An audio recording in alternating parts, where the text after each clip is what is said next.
Wait, not Yes, yet. here we Oh, are. we're alive now. Yes, yes, let's do it. Yes. Hi, everybody. Welcome. This is the last healing conversations you'll get till the end of the year. So, aren't Wow. you lucky today? I am. Yes. I am Dr. Alicia Watkins. Um, I'm a social worker, I'm a college professor, and I'm a therapist. And tonight I'm diving into a topic I think is the most important issue in relationships. Most people avoid these topics. It is a topic that is of concern in these here modern relationships. So, to talk about this, all about love, commitment, attraction, compatibility, we're going to add to the mix a hard truth that none of those things can happen in a relationship without accountability. So, accountability is what is missing, and relationships typically fall into some chaos. I hear background noise. Okay, fall into some chaos. And that's why I wanted to bring back someone who understands this very deeply. And he is my guest tonight, Edward Fairley. He calls himself a transformational coach. He's a speaker. He is all about healthy relationships. And I really love that he created this game. And I have it over here. I should grab it. No Love Board Games Simulation. It's a simulation. He's got years and years of coaching experience, and he's also married. Talking about what he's cooking for Thanksgiving this week, which I love. And so, Edward, he's helped so many people develop emotional maturity to repair and to connect. And so, tonight we're going to talk about accountability. And sometimes it just feels really threatening. And we're going to dig into that tonight. So, welcome, Edward. Thank you for having me. Can you hear me? Yes, we can hear you. Perfect. Thank you so much for having me again. I was elated to get the request from your assistant. I was like, do I want to come back? Yes, I want to come back. Please Yeah. just tell me when and where. I'll be there. Yes, ma'am. Oh my God. Yeah, I love to see you come back because it was so powerful our last conversation. And hey, I want to say hi to people here. I see people in the chat. Please, if Uh-uh. you're joining us, I see y'all piling in here. Oh As you're yeah. joining us, please say hello and tell us where you're coming from and Yeah. share your story. If y'all had Mm, issues with accountability, and hello mm, everybody who's joining us. You got two counselors here. I'm a mm, therapist. Edward Fairley mm, is a coach, a relationship mm. coach. So you got Yes. two people here. Put your questions in the chat because where else do you get two smart black people in here talking about I know that's relationships? right. Hey, Tammy from Georgia is on. Yes. We got Seldom Seen. Seldom Seen. I see you, Seldom Seen from Mm, Cleveland. You're often seen. And yes. Yes. what is this? A. Kelly Success Together Today. That's what's up. Hey, good Hmm. evening. Okay, so let's jump right in. Oh, wait, before we jump right in, I just want to say, um, for some of us joining us, if you're interested in working with me, of course, put that in here. You can go to coachingwithdralicia.com. I've been a licensed therapist for, oh my gosh, my son is 22, so for 22 years. You can also follow me on Instagram and TikTok at Coaching with Dr. Alicia. Um, and I have a free book club all about healing relationships. Go to draliciabookclub.com and then you get the link to private Zoom chat. And of course, if you want to keep up with me, you can text the word love, LOVE, to 87948. You get all sorts of really cool information from me. Okay. So, and then let's talk about you, Edward. Edward, y'all want to get a hold of Edward. How to fall in love again.com. He's got this game. Let me grab it. I grab it right here. No love. Wait, is it shining? Simulation. Yes. It's perfect. It Yes. looks good. Let me put it up here. Yes. NoLoveInc.com. It's a simulation about Yes, relationships. So ma'am. be sure to grab that because we got the holidays coming up. So let's Yes. That's let's it. support Black business. Oh, and Perfect. speaking of Black business, I launched my new website today. Congratulations. It's called Wellness, no, Healing. I don't even know what it is. Healing with dralicia.com. Yeah, get everything that you need. There it is. Healing. I'm gonna leave that up there so you guys can see that. I just launched it today. Healing with Congratulations. dralicia.com. Yeah.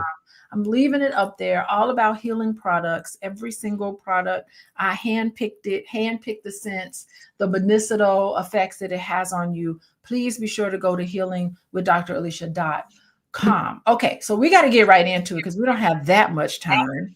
And I know Rochelle Taylor from Rockford, Illinois. I'm sure she really wants to know this question. Why? Why is accountability so hard for people in relationships? I'm not talking about otherwise, but I'm talking about in a romantic relationship. They say they love somebody. They say they want to grow. But why is accountability so difficult? That's a great question. So it's difficult because it's much easier to hold others accountable than it is to hold yourself accountable. And that's for multiple reasons. The first reason that I give as your pass is you are the only person that you've never seen before. You've never seen yourself before outside of trusting a reflection in the mirror, trusting a reflection in the phone camera or something like that. You've never ever seen yourself before. You're the only person you've never seen before. So it's easy for you to look externally out and see people's flaws or where they mess up or what have you, but you don't get an opportunity to see yourself and get to critique your actions or lack thereof. So that is the pass that I will give you. But oftentimes we will point blame at others, and then we'll say if they got their self together, then I will have more of a reason to get myself together, which is enough. That would be the cop out. Only reason why I'm doing this is because he or she is doing this, and if they do this, then I would be able to respond accordingly. So it's putting it out on somebody else. So that would be the reason why it's difficult in relationships for accountability to work to help people grow. Oh my goodness, that is really, really fascinating. I think what you're saying is that it's so easy to see where someone else falls short and how it creates an issue in the relationship, but it is really, really difficult for that person to hold that mirror up to themselves to see their part in the problem. Oh, yes, Because two people get together and they have relationship problems, which show me one that does not.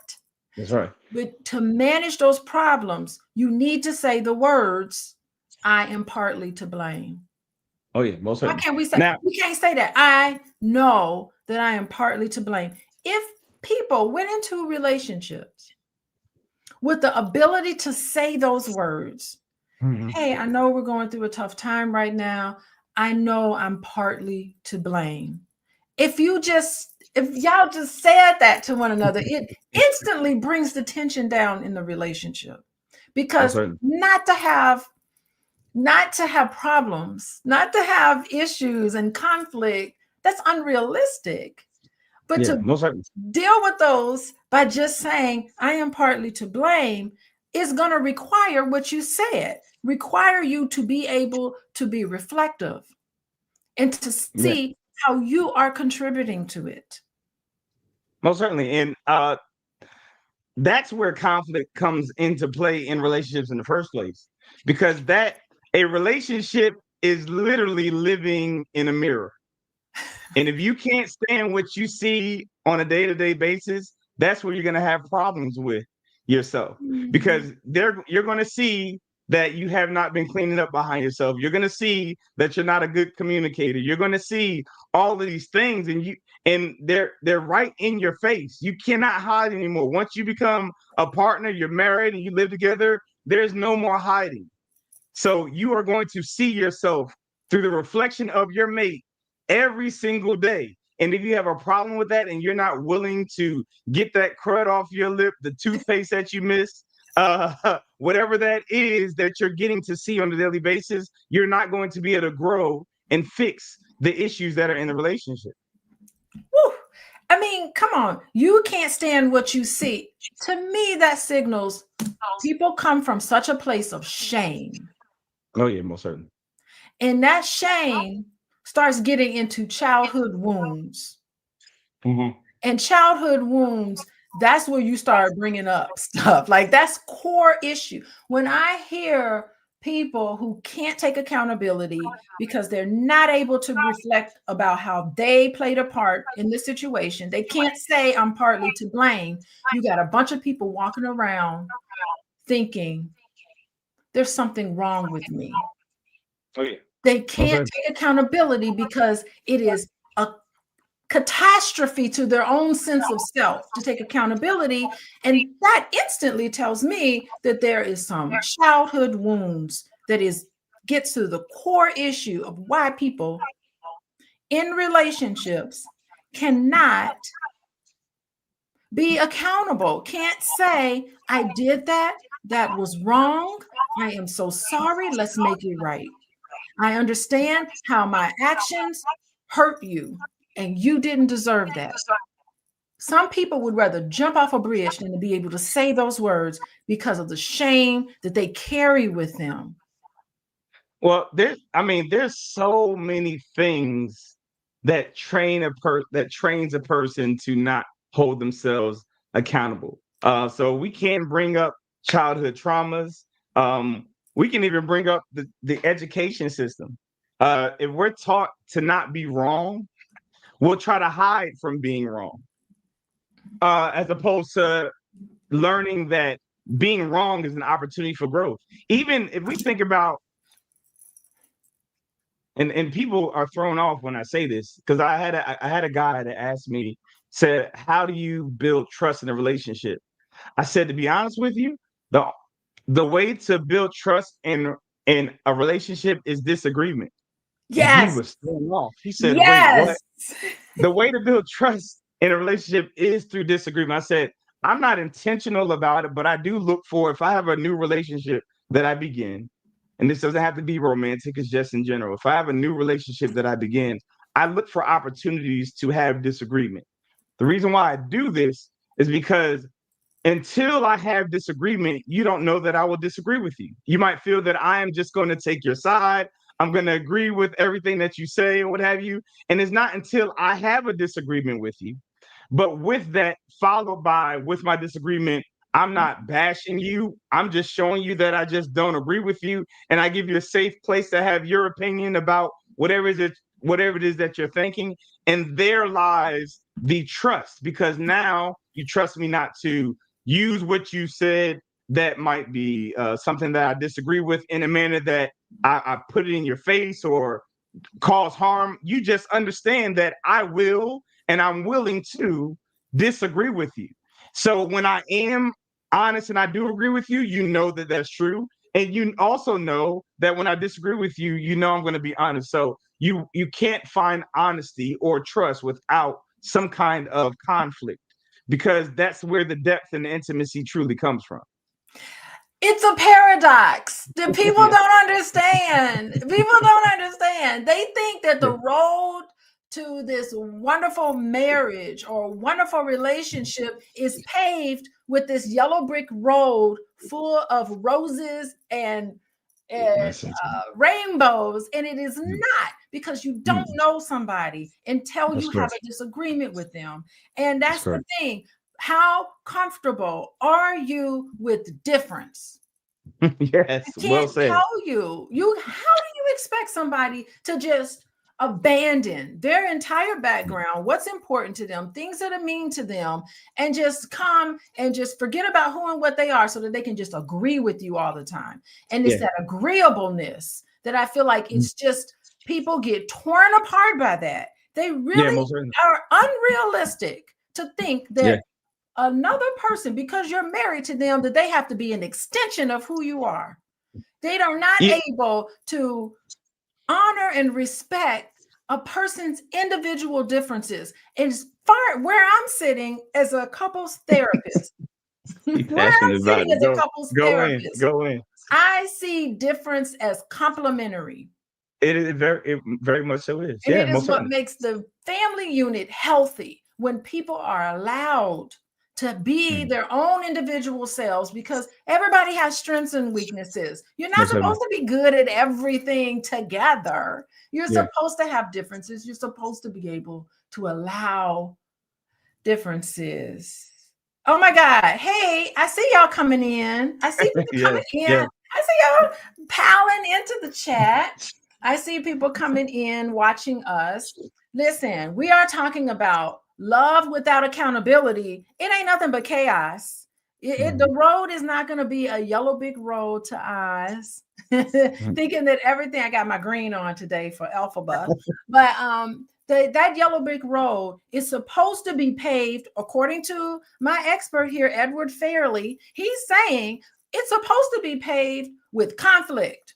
Most certainly. Let's Most get certainly. realistic about that. And if Yeah. you are uncomfortable with conflict, you need to address that. If you can't Yeah. take accountability because you are more comfortable holding everybody else, pointing the finger to see what your partner did wrong, and you can't show a mirror to how you played a part in that, Most then certainly. this is problematic. And I see Most down the educator. Yes. Edward just talked about something very fascinating about the education system. And it's so interesting because my children, they're all grown up. Most of them are grown up now.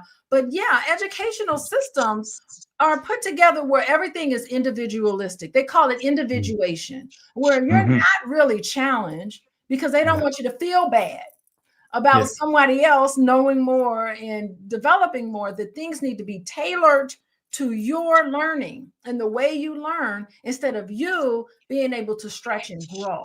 And so I think because of that, we get into this mindset where we're very uncomfortable with differences, with people thinking different from you.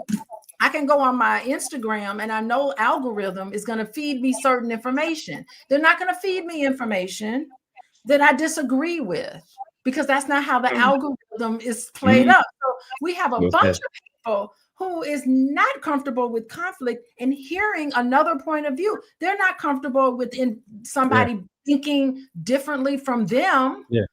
And I think that plays a lot into why relationships, interpersonal relationships, are so difficult right now more than ever, because we're not comfortable with the differences, because we don't spend our lives interacting with people who are different from us and making that be comfortable for them. And that's and that has a lot, and that's what I meant by the education system, because if you're taught that certain things are right or wrong, because Yeah. that's how a school system works. You're taking a test, this is right or is wrong. And it's not how to think, it's what to think, because I told you to think this, which is what determines whether it's right or wrong. So now we're fighting in a relationship to make you feel that I'm right and you're wrong. And it's not going to work out that way. And the sad thing, the crazy thing about it is you both can be right. So you both definitely have the ability to be right. And also, there's so many things that are going in my head right now. But the first thing I wanted to say is there's no appreciation without differentiation. Yes. So I can't even appreciate, like, people, you can't appreciate love until you've seen hate. You cannot appreciate, like, you have to see both sides. I'll put it to you this way. If I am a candle standing in the essence of the sun, right?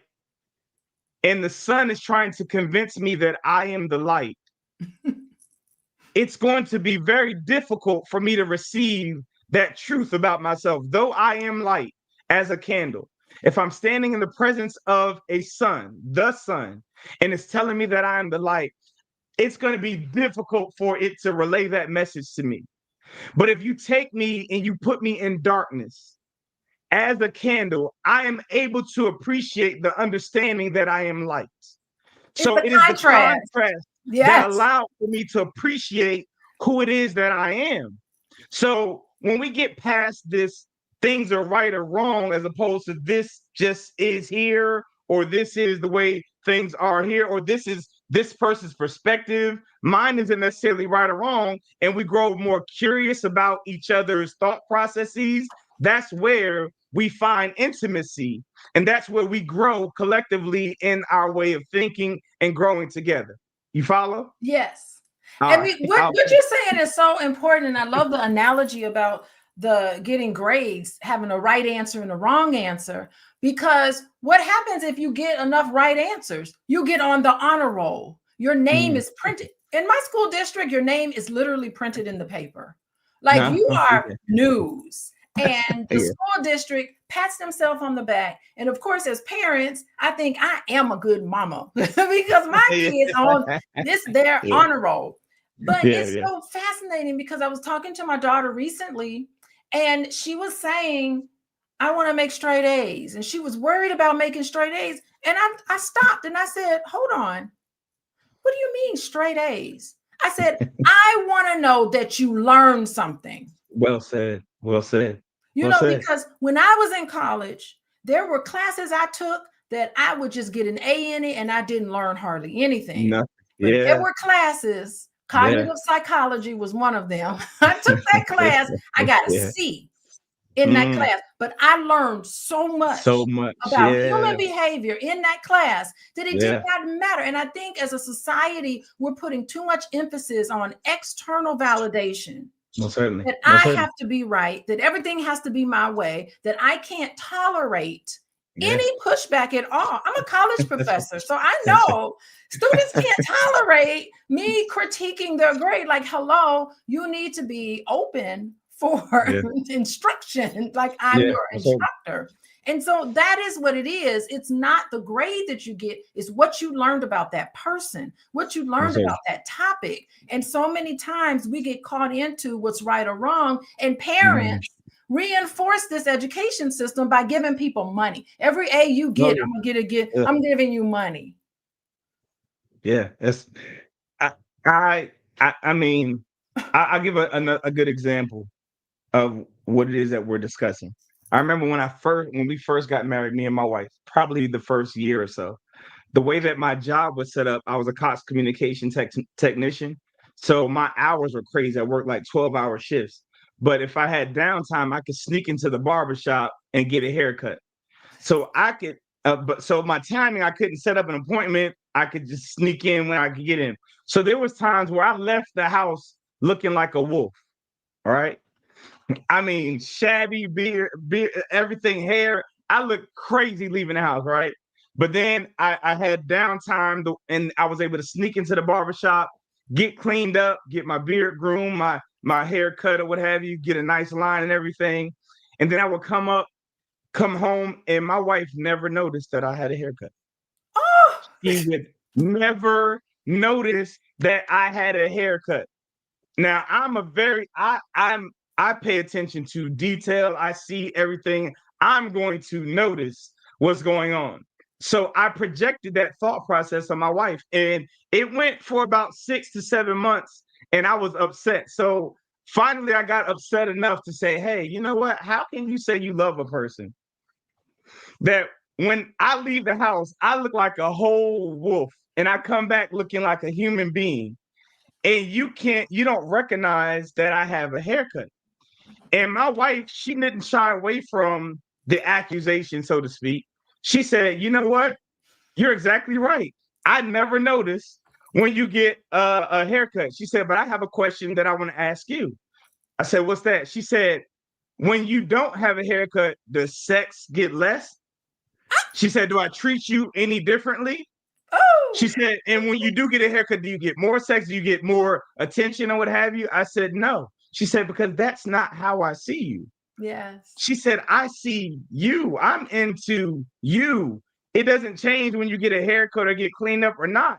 I'm into you." And at that moment, because I Yes. was willing to bring conflict to her, I thought to myself, she better not ever notice when I get a haircut moving forward. Because I learned that my worth was past my exterior. I learned that my value to my woman was way past what I looked like on the outside. She was into me. Yes. She saw me. But it wasn't until I brought conflict to her and I spoke out on what I felt was wrong about her. And I learned what was wrong about me. I learned what my problem was and what I thought was valuable. and I found value in myself from me bringing conflict to my wife and calling myself checking her, and I got checked. So that is what the opportunity that conflict can give you intimacy. It can actually you can see the value in each other by bringing up the things that you think you don't like, and you might shift your point of view and your perspective and grow and evolve as a couple. So but it took you bringing it to her attention. And I think like so many times people just have they just expect somebody to just read their mind. It took you being comfortable enough with the possibility of there being conflict for you to say, there's something I need to talk to you about. It's been on my mind. I have a question. Is this a good time? Yeah. You know, and then say, gosh, can you explain this to me? And you listen to what she had to say, because listening is important. And you learned something about her, and she learned something about you too. And in both of you, what I'm hearing from you is that you were flexible enough to be moved, to change your position based on what she said. Oh, yeah. You believed her. This is the healthiness in the relationship. There are some people that you can't bring anything up to them because they'll instantly just start screaming and yelling and going back and getting triggered and all of that. Having a nice, loving conversation about that. And I just didn't know, she could have gotten defensive. She could have blamed. She could have shut down. And then it would have been a spiral when it was a wonderful opportunity for both of you to get to know each other better. So what will you say about that? If someone is triggered and they're not able to be in a place where they're are able to really listen and they can't take accountability, they can't have this conversation, what would you say to them? To hold somebody who can't do that. Yes. Who can't receive it or who can't give it? Because oftentimes the issue is how you give it. And this is how I teach my clients. And let me first address the underlying issue with that, because you brought it up indirectly. And it's the belief and assumption that there's a such thing as common sense. So the first thing I have to help people understand is that there's no such thing as common sense. Your thought process and your philosophies are all learned behaviors. And all common sense, if we really think about it, to us means everybody knows that. The irony, when you say, well, that's common sense, what you're really saying is everyone knows that. Now, the irony in that is we only say that when someone does the opposite of what everyone supposedly knew. Which is evidence that everyone does not know that. Now, I say that to say this is why a lot of times we don't talk about the things that we think should be fixed, because we believe that everyone knows that, and now we just feel disrespected. So I want to start with that. So typically we don't bring it up because we think that it's obvious, and because I know it, you know it, and you're just deciding not to do it. Thus, me saying, how can you say you don't love someone and you don't recognize that I look like a totally different person when I come home? That means apparently you should know this and you should see this. That's not true to her. That's a learned behavior or something in my life that causes me to have a perspective. So the first thing I tell people to do is, if you think something is common sense, that's exactly what you need to discuss at that moment. You need to say, and this is how you do it, because it's in your presentation. So what I teach people to do is say, hey, when you did this or you didn't do this, this is the way I took it. Is that the way you meant for me to take it? Now, this person, and what you're going to do is 9 times out of 10, they can be like, whoa, that was way off. That is not what I meant when I said this, or I didn't say this. And then they're going to counter with their perspective and their point of view. Now you understand where they're coming from. You've gained intimacy and wisdom on how they look at things from that point of view. And you might adopt their philosophy or thought process now. Or, because there is that rare chance where they'll be like, that's exactly how I wanted you to receive it. And now you have the right to be upset. Right. Now you have the right to say whatever it is that you were ready to say or you had built up or whatever, and get whatever it is off your chest, because they've validated your assumption, which was a negative one towards you or an attack towards you, and you need to check Yeah. whatever that is in that particular moment. So I love what Go you're saying, because you really do need to check your assumptions, because people just like draw conclusions instantly. They get Mhm. triggered. They're Mhm. not mindful enough to stop and think about what they're thinking about and to Yeah. check. They just go from attack because Most they certainly. are seeing that person is threatening to them, and the other person is not doing anything from where they're sitting, is not doing anything threatening. And you Exactly. have to be able to do that. And what I like about this, everybody knows that. Just that word. It's almost Exactly. like, I'm like, dang, why are you devaluing me? It's almost Mm. like Most everybody certainly. knows that. It's contemptuous. It's like, Yeah. Most certainly. oh, everybody knows that. And if you don't know it, then there's something Something's wrong wrong with you. with you. Exactly. Exactly. Now, when I was a teen, younger, and a guy came and visited us in Virginia from the West Coast, from California, South Central to be exact. And he came, and it was around either before 4th of July or a little bit after the 4th of July.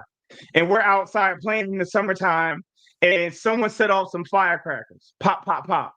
This kid dove face first in the bushes. I mean, face first in the bushes. And everybody's looking like, what the heck is wrong with you?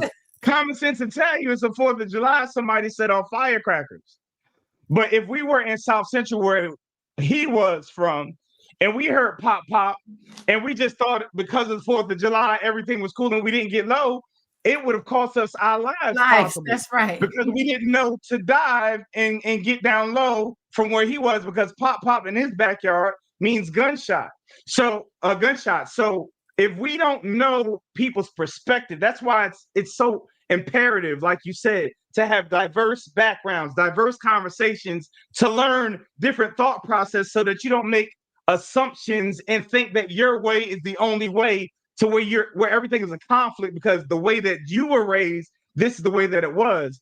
And if we take the opportunity, which is why I think it's so powerful to say, this is the way I took it, is that the way you meant for me to take it? Now they know your stance and how you received it, and now they have the opportunity to show you that what you should already know. No, I love you. Why would you think that first? Yes, like That's the crazy thing about it. We choose people that we are in a relationship with, and we marry, and the first thing we think that they're going to do is do something to harm us. or to That's how leave us, traumatic or to our reject lives us. have been. Yes, That's or the to wake trauma. up one day and say, I don't really love this person like I thought. That is the product of the trauma that you were talking about earlier. Yes. We're taking something that happened, and we're like, this. I knew it was too good to be true. This has to be that moment. And It's even sad. that, it's so like distressing to some people that they will even sabotage the relationship. They'd rather sabotage the marriage than to just accept the fact that that person loves them for them. Mm. They'd It's sad. rather make it hard on them to even be around them. You just said a mouthful.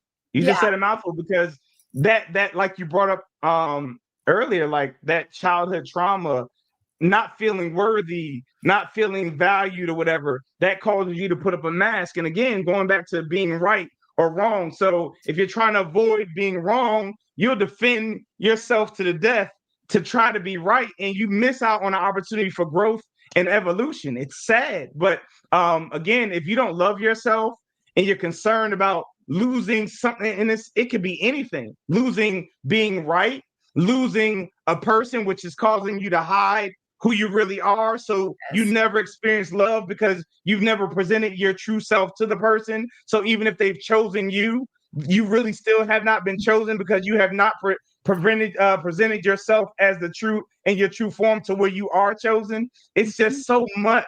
It's so many layers to this. It's sad. Oh my gosh, I get emotional about it because it's such a sad way to be. Because what's happening is that holding up that mask, that's ego. That's ego. I always think that ego, to me, it's really like the Wizard of Oz. The Wizard of Oz, he had to be this big, wonderful whiz, and he had to hide behind this shield to shield himself and he presented himself like he was strong and powerful and the powerful Wizard of Oz and do all these wonderful things, but he was a coward.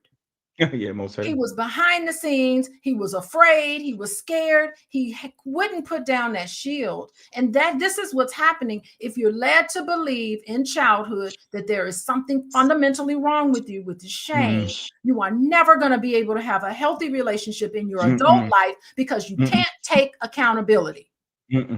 Okay. Well, you haven't even loved yourself yet. You haven't loved yourself. You can't even receive love in its essence because you haven't done it yet. You don't know what it looks like. You have no idea. And you can't give love to another person. Can't give it. And if you cannot give it, you cannot receive it. Whew, child. Okay. Let me tell you. Hello, everybody. We got more people joining us. How you doing? I'm Dr. Alicia Watkins. I'm a therapist, college professor, social worker, all of those wonderful things. I got with me Edward Fairley. Fairley is like a life coach. He's got a game out, y'all. Look at this. I got it right here. It's called No Love. From no love to no love. Oh gosh, what is it? You really did a good job putting that together. Thank you. And if you're interested in that, you can go to noloveinc.com. And of course, I think to get a hold of you, that's your website, right? How to fall in love again.com. And okay, if you like what I'm saying, for all y'all who like what I'm saying, get your phones out. Be sure to text love to 87948 for information about me. I do have a free book club. It's free. You got to come live. DrAliciaBookClub.com. All we do is talk about healthy relationships, and I love the book club. But you can come to my website. Now you do have to pull your wallet out for this. Go to Coaching with Dr. Alicia. My brain is not all the way free. But of course, you can follow me on Coaching with Dr. Alicia on all the handles, YouTube. I'm even on Facebook, Instagram, TikTok, all of that. Be sure to get on there. And we are talking about love without accountability is absolute chaos. And I want to talk about the source of this chaos because, woo boy, we're hitting on some things today because we're talking about not letting go of the mask. Because if you let go of the mask, you will take accountability. I think we got down to the core issue of it. What do you do when you say, hey, what you did really hurt my feelings? We had this agreement and you're talking to somebody about it and they know they were wrong. They won't take accountability, but instead they say, that's just me. Deal with it. That's just me being me. So what if you're in a relationship with someone and that's what they say to you? They won't take accountability, but instead they'll turn and look at you and say, that's just me being me. You're just going to have to accept it. And I'm not going to take accountability for it because that's me being me. And that is that person going back and holding on to the defenses. They created that defenses. They made defenses as part of their personality. Personality flaws is what they call it. What do you say to this? To someone who's just stuck in their ways. They're stuck with being right, and they'd rather sabotage the relationship and dig into that's just me. What do you say? All right, so see, this goes back to accountability.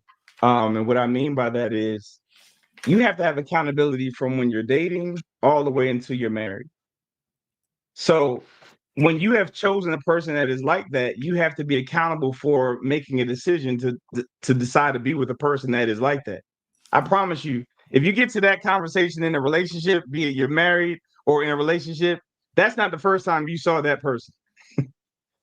So you've made decisions from your dating phase all the way up until that point, to where you've accepted that kind of behavior and that kind of treatment. So that in its essence suggests that you don't have love for yourself. So now if you grow in love, now you have to make a decision because I said it earlier, you cannot receive love unless you give it. And with love comes respect. Uh, with love comes forgiveness, a whole bunch of things. So if you're allowing or tolerating disrespect, you don't love yourself. So just like they said, that's you. Now you have to, I mean, that's them. Now you have to determine who you are and what you accept as those things. Now, I said it earlier, I alluded to how I respond to that. Because once I share with you that this is how I took it, and you say, oh, that's exactly how I meant for you to take it. Now I have the right to say whatever it is that I have to say in my defense or what have you. So I'm going to address the issue, and I'm going to let you know what I'm going to tolerate for me or myself or my house or what have you, because I will not tolerate being disrespected or something that is done that is degrading or rude or disrespectful to me. So just like you have a right to do what it is that you do, or that's just who you are, let me show you who I am. Now you can be dismissed. Now you can be gone. Now you can, whatever that looks like, it all depends on the circumstance. But I will not tolerate being disrespected because I love myself. And to love myself will not allow for that to happen. And once I give you permission to do it, that is allowing you to agree with what I agree with, which is that I don't love myself enough to stand up for the way that you're treating me right now. So what you're saying is that you just need to believe people. You know how Oprah Winfrey made that statement, like, if somebody shows you who you are, They you all got to believe them. So really, it's like that's a choice. It's a no-brainer of a choice to make. In healthy relationships, everybody deserves to be in a healthy relationship. It's a no-brainer to a person that loves themselves. Yes. So if you feel like you need this person, you're going to allow certain things because you're concerned that they're going to go. But if you're fine with, this is what I need people to understand. Yes. You're going to end up alone. I need that to settle in. Whoever's listening right now, you're going to end up alone, be it a great marriage or a terrible marriage, through death or divorce. Yes. You're going to end up alone.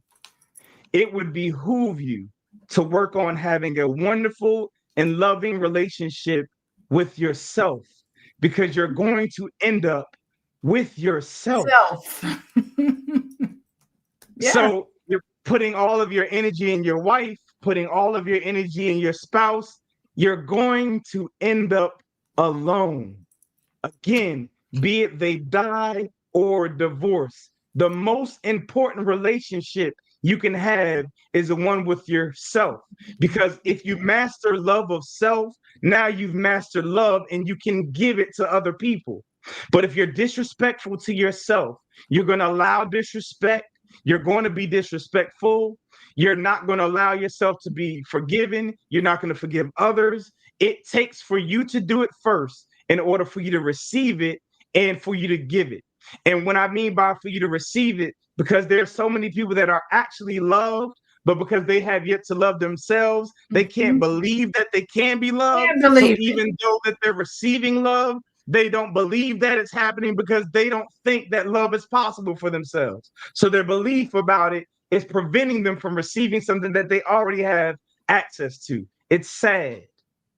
It really is sad, because first of all, you have to come to terms with the fact that grief and loss is embedded in every single relationship, because they all come to an end, every single one of them, either death or divorce. It is never going to be forever. And what will be forever is your relationship with yourself.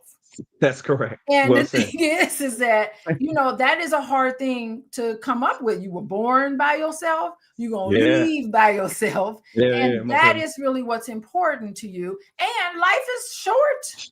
So if you're listen, it is an honor to carve out time in your life to dedicate to one person. Whoever that person is, that's an honor. And if that person does not recognize how honorable that is, that another person has committed themselves to you, that is a precious little piece. That is the person you wake up to in the morning, you go to sleep with at night. It's your first of kin. They make decisions for you. You are legally together. It's a legal implication there. Marriage. Like, how can you live and slice out your life, a significant part of your life, with somebody, and it's toxic? Yeah, most certainly. And that person won't say, I'm sorry. And that person doesn't feel terrible for hurting your feelings. Yeah, I hurt your feelings and I do it again. Like, what is that? Do you? And I say this to couples. I'm like, do you see yourself living the rest of your life like this? Yeah, most certainly. Okay, if things don't change, okay, how long are you willing to stick with it, hoping that things will change before you give up? Like, I put time limits on these things. How long are you willing to work on this? Yeah. And the sad thing about it is a lot of people think that I'm not going to say anything because I'm trying to keep the peace. Oh, but you're not keeping the peace if there's a war within. Yes, you're killing yourself. I tell people this, and this sounds weird coming from a coach, but my wife's feelings are going to be hurt way before my feelings are going to be hurt. If there's some kind of tension in the household, if you think I'm not going to say anything about what I got going on that you did or didn't do as it pertains to me, I'm going to say it. You got to figure that mess out, because I'm not going to hold it in just to try to preserve. People have intimacy issues. They have sex issues because they're not trying to hurt somebody's feelings. You better tell him or her that that's not the right way to do it, and train them properly on how to treat your body or do whatever. Are you kidding me? No, your feelings will be hurt before I'm going to sit there and try to. And that's what's so crazy. People don't realize. So people will, quote unquote, I'm keeping the peace, so I'm not going to say anything. I don't want to start anything. I don't want to get him or her upset. But what you're saying is, I love her or him more than I love myself, because I'm not willing to speak up for how I feel. I'm going to let her feel or him feel all right. Now you got resentment. You don't even know why you're blowing up at him or her, and you never gave them an opportunity to see themselves, for them to have an opportunity to possibly change or realize what they did wrong or towards you or not. You don't know. Carrying all that around for what? I can't read your mind. Nobody can read your mind. Just say it. You have to be able to say it. You have to have an atmosphere in your relationship where you're open and free to say what's on your mind. As long as you do it respectfully and you talk about your thoughts and your feelings, how can that be disrespectful? That's never disrespectful. And there lies a problem. There lies a problem. We have people that are married and they have best friends. They're not married to their best friends. So this is what the problem is. Your best friend is the person that you're most intimate with, because they know everything about you. You don't feel like they'll judge you. But I have so many people that are married to their husband or their spouse or their wife, but their wife or spouse is not their best friend. So what they'll do is they'll tell me everything. And I'm like, well, why don't you tell your husband or your spouse? Oh, I can't tell him or her that. Wait, what? What? What do you mean? So what that tells me is your spouse is not your friend. And there's so many people that have a spouse and a friend, and their friend gets more intimacy than their spouse does, because their spouse. Now that's twofold. That's the spouse's fault, and that's your fault. One, because you didn't present yourself in your true, authentic form to where you gave them an opportunity to receive you. So again, you're having that mask. So you're hiding who you are, which is why a lot of people say, I want to go hang out with the girls, or I want to hang out with the fellas, because that's where they have normalcy. That's where they can put their hair down to be themselves. But their home, they have to hide and act different. Well, so they had to hide and act different because they had to do it with their mama. That's data. That part. They had to do it in their household growing up. They couldn't be themselves with their and I hate to put it all on the mom, because I feel like that's so unfair. But this is what the data is telling us. That your relationship with your mother in teenage years. But that's even more accurate with having siblings. Think about the parenting style. With my children, so think about parents. The two children, they're arguing or combative. What do? They send them to their room. With my children, I made them go to a room and they couldn't leave the room until they resolved the issue. But Exactly. sending your children to the room, it separates them and they never learn to resolve conflict. I was like, No, I don't care they won't if even y'all talk about it because y'all gotta remember, act like y'all like each other or something, but y'all won't that's right. leave the same room until y'all get that mess resolved. But we're teaching people not to resolve issues. We take them away from each other and they've never learned to resolve issues. So we learn when we get adults. I got a problem with you. I'm going to go to the next room. I'm going to go to the living room. I'm going to go to this room, and we never resolve the issues. It is definitely a reflection of parenting. And this is really interesting because I'm going to tie it back to what we talked about at the beginning. And at the beginning of our conversation here, we talked about the fact that our education system puts this emphasis on external validation. That sort of thing is almost like growing up in a family household where they put all these emphasis on external validation. You're not free to be who and what you are. And if you do speak up, and if you do say what you need to say that is contrary to what everyone else in the house says, they scapegoat you. You're the problem. So when you do speak up in your household, even as a child, usually as a teenager, when you do start speaking your mind, and the first thing they do is talk about how you are causing a problem because you're pointing out issues. And that's where they learn these toxic behaviors. It gets into scapegoating. And the person who doesn't speak, that person gets held up as the hero child. That's accurate. The person that we love because they get all the good grades and they don't disrupt the peace. That's accurate. And that we put the whole family has to be able to get along, not encouraging dissent, not encouraging everybody to be their individual selves and honor and respect who their individual selves are. You start to learn that I'm only good when I'm doing good, and that I have to squish how I feel, what I think. It doesn't matter. Because why? Because I don't matter. That's right. Because your thoughts and feelings don't matter. How can you separate that? That's correct. And therein lies you. Fast forward, you get into a relationship and your partner is expecting you to say it. You ain't never going to be able to say it because you learn that saying it is coupled with being wrong, disrupting the peace, that you're the problem because you are even deeper than that. Because if you think about it, children aspire to be adults. That's why I always get on people as far as their parenting style. Like, hey, because I've had people to say, well, my child, he or she is acting grown or whatever because they're doing whatever. They could be drinking and smoking, whatever. But then you ask the parent, what do they do at home? They're drinking and smoking or whatever that is that they have a problem with their child trying to be. So I'm saying that to say, I present myself in a manner knowing that my child is going to aspire to be an adult. They're trying to grow up or be grown, so to speak. So why don't I present myself in a manner that I want them to be grown, immediately get to maturity, being respectful, and doing the things. And I'm not the parent that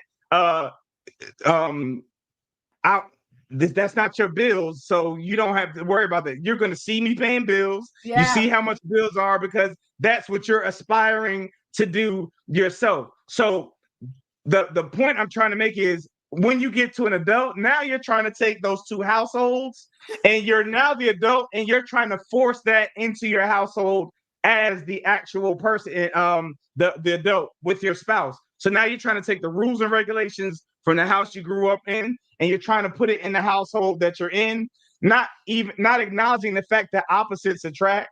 Yes. So with you two opposites trying to force different views on one household, now you have conflict and you have issues that you didn't even take the time to find out whether that was something that you should have adopted in your household or that you learned from your mom or not. I don't know if you heard the story of the woman that would make a ham. We talked about ham earlier. That would make a ham or she was making a ham for a holiday, and she cut the big butt off the ham and threw the butt off of the ham, she threw it away and she sat it in the actual pot. And her husband was like, "Hey, why you throwing away all of that piece of ham?" She was like, "I don't know. I just saw my mom do it when she cooked, so I figured that's how you make a ham." She cut the butt off, threw it away. And he was like, "Something's wrong with that. There's nothing wrong with that piece of ham. Why would you cut the butt off of the ham?" And she's like, "Well, that's what my mom did, so that's all I knew how to do." So she ended up calling her mom and asking, "Hey, don't you cut the butt off of the ham or whatever when you cook the ham?" And mom was like, "Yeah." She said, "Why do you cut the butt off?" And he said, "Because he told you should ask her why. Why did she do it?" She said, "Oh, baby, because our pan was always too small to fit the ham in there. So I cut the butt off so that it could fit inside the pan, and that's how I baked it." And I say all that to say we got a lot of stuff that we're doing because we saw and we never got the context as to why we're doing it so that we can alter it and shift the way that we're doing. And we're missing out on a big piece of meat that we could have maintained in our relationships. Don't be cutting off that ham, and you know you need that ham at Thanksgiving. Everybody's gonna be helpful. But I think what you're saying, and I do want to say, like, there's no perfect childhood, there's no perfect relationship. But what you have to do to be able to take accountability is to be able to look at yourself, to be reflective. Reflective functioning has been the key piece that helps you get through all of the trials and tribulations that all of us, every single one of us, we got baggage. We got our little baggage.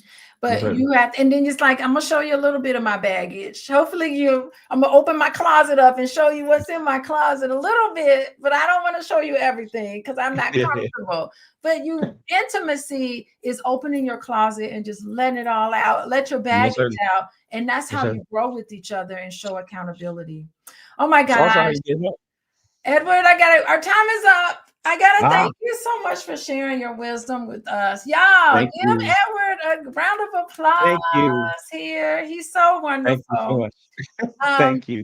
Ditto. We got good truth. Accountability isn't always comfortable, and it's it's something that we really need to consider to have a healthy relationship. So everybody, hopefully y'all learned something today. If you have, be sure to hit the like button. If y'all know somebody who's dealing with this sort of thing, and we're not calling nobody narcissistic and toxic and all of that. We're not labeling anybody, but just share this video, have this as a conversation. Be sure, like, share, and subscribe, please.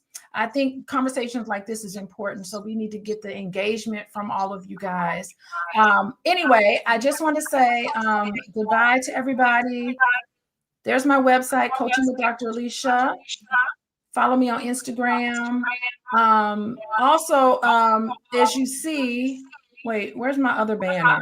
I got products out, healing with dralicia.com. Go there. My new Shopify is open. Do some orders, do some Christmas shopping on there.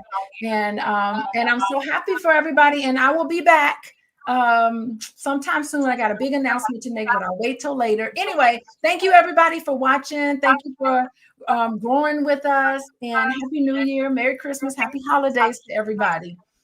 Bye-bye, everyone. Be safe. Take care. Peace.